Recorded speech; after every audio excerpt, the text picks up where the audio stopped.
Assalamualaikum warahmatullahi wabarakatuh. Alhamdulillahirobbil alamin. Segala puji bagi Allah, Tuhan seru sekalian alam, yang dengan izin dan karunia-Nya kita telah sampai pada penghujung rangkaian pembahasan mengenai fundamental manajemen pendidikan saat ini.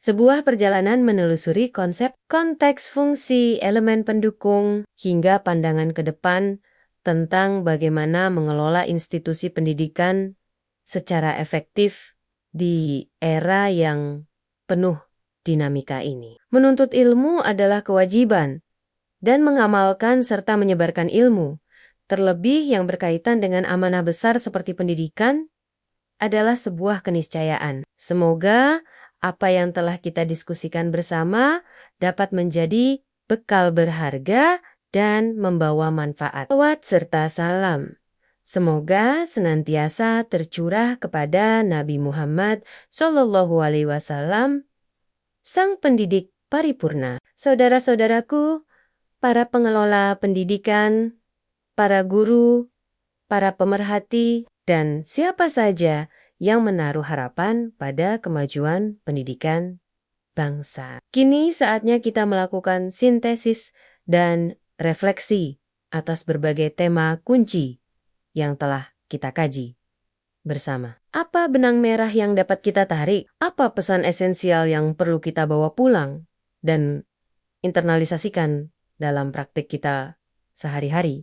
Pertama, kita diingatkan kembali akan pentingnya manajemen yang efektif dan efisien sebagai tulang punggung operasional sekolah. Manajemen bukanlah sekadar tumpukan tugas administratif atau birokrasi yang kaku. Ia adalah sebuah proses sadar dan sistematis melalui fungsi perencanaan, pengorganisasian, penggerakan, dan pengendalian untuk memastikan seluruh sumber daya sekolah dapat didayagunakan secara optimal demi mencapai tujuan pendidikan yang telah ditetapkan. Tanpa manajemen yang baik, visi sebagus apapun akan sulit terwujud, sumber daya akan terbuang percuma, dan kualitas layanan pendidikan akan terancam. Kedua, kita memahami bahwa dalam konteks sekolah, manajemen teknis harus berjalan beriringan dengan kepemimpinan yang inspiratif. Seorang kepala sekolah atau pemimpin pendidikan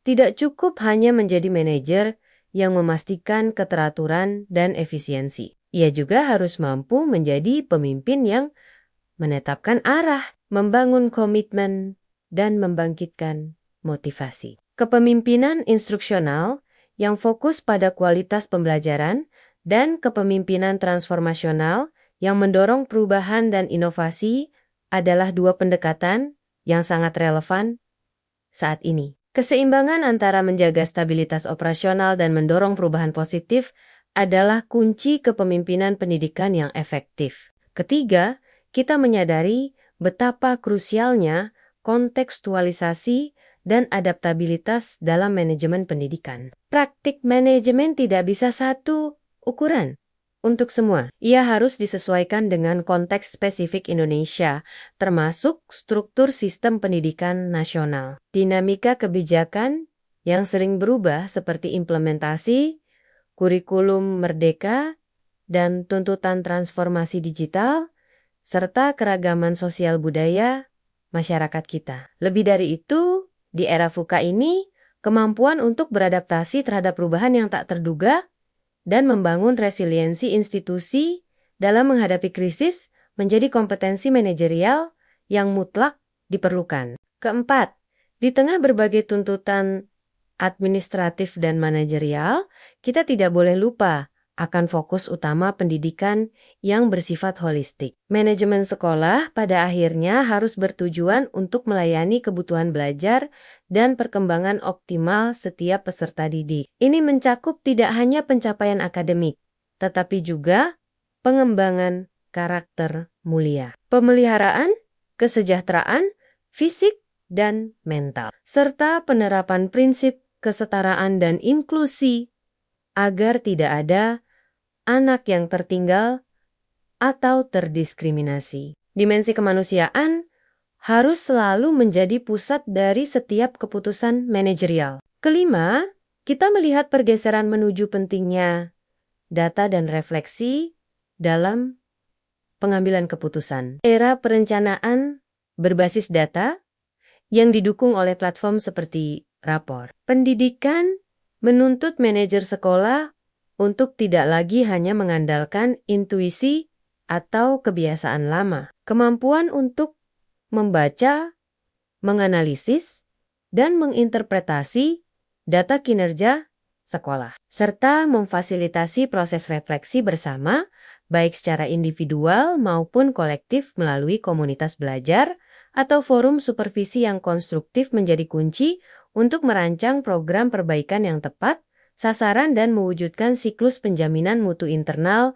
yang berkelanjutan. Keenam, kita diingatkan bahwa sekolah bukanlah menara gading. Kolaborasi dan kemitraan adalah elemen vital. Manajemen yang efektif harus mampu membangun hubungan kerja tim yang solid di internal sekolah, sekaligus proaktif menjalin kemitraan yang saling menguntungkan dengan orang tua, serta komunitas yang lebih luas. Sinergi antara sekolah, keluarga, dan masyarakat adalah kunci ekosistem pendidikan yang sehat. Ketujuh, seluruh praktik manajemen dan kepemimpinan harus dilandasi oleh fondasi etika profesi dan kesadaran hukum. Manajer pendidikan memegang amanah besar yang menuntut integritas, kejujuran, keadilan, dan tanggung jawab moral dalam setiap tindakannya. Memahami dan mematuhi kerangka legal yang relevan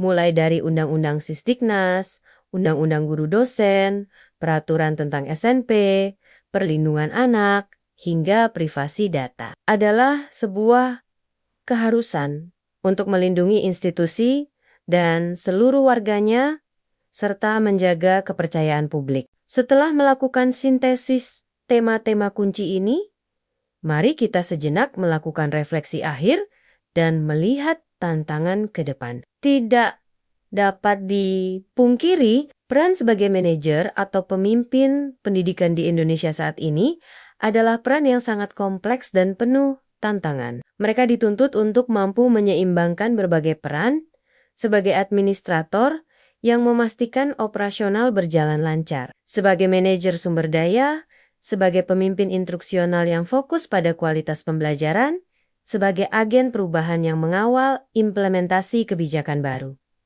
sebagai pembangun budaya dan iklim kerja positif, sebagai penghubung dengan masyarakat, sebagai penjaga standar mutu, sekaligus sebagai teladan etika. Beberapa tantangan utama yang masih dan akan terus dihadapi antara lain keterbatasan sumber daya di banyak sekolah, kesenjangan mutu, dan akses pendidikan antar wilayah atau antar kelompok sosial ekonomi. Kebutuhan peningkatan kapasitas PTK yang masif dan berkelanjutan agar siap dengan tuntutan baru. Kecepatan perubahan, kebijakan dan teknologi yang menuntut adaptasi terus-menerus. Memastikan pemanfaatan teknologi benar-benar mendukung pedagogi, bukan sekadar alat, serta menjaga kesejahteraan diri sendiri dan staf di tengah tekanan kerja yang tinggi. Namun, di tengah berbagai tantangan tersebut, tersimpan peluang yang luar biasa bagi para manajer dan pemimpin pendidikan untuk memberikan kontribusi nyata bagi kemajuan generasi penerus dan masa depan bangsa. Peran Anda sangat strategis. Keputusan dan tindakan yang Anda ambil setiap hari di sekolah memiliki dampak riak yang luas pada kehidupan ribuan anak, puluhan hingga ratusan guru dan staf, serta masyarakat di sekitar Anda.